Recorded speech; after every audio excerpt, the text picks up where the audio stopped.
السلام عليكم طلاب. طبعا قبل بداية الفيديو لا تنسون تخلون لايك لهذا الفيديو وتشتركون بالقناة. ضروري تخلون لايك لهذا الفيديو وتشتركون بالقناة حتى توصلكم آخر أخبار وزارة التربية العراقية أول بأول على هاي القناة مال يوتيوب. ولازم تتابعون هذا الفيديو للنهاية حتى تفهمون الخبر زين. طبعا هذا الخبر يعني للسادس ابتدائي، ممكن يكون لباقي الصفوف أيضا صفوف الوزارية. هذا خبر مفرح. يقول المديريات العامة للتربية في المحافظات كافة عدا إقليم كردستان امتحانات تلاميذ الصف السادس الابتدائي ذوي الاحتياجات الخاصة.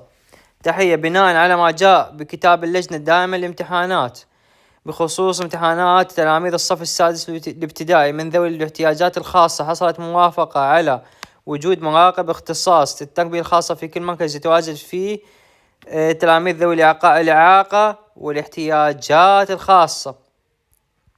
تخصيص قاعة امتحانية خاصة بالتلاميذ من ذوي الهمم فئة التوحد ومتلازمة داون وبقية فئات التربية الخاصة الامتحانات العامة، ويكون أحد مراقبيها متخصص في مجال التربية الخاصة.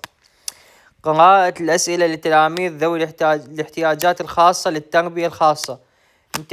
امتحانات في قاعة واحدة عند الامتحان الوزاري. إمكانية إدخال الماء والأدوية والأجهزة الطبية التي يحتاجونها أثناء الامتحانات لاتخاذ ما يلزم والعمل بموجبه مع كافة التقدير. طبعا هذا الخبر مفرح إلى جماعة الاحتياجات الخاصة.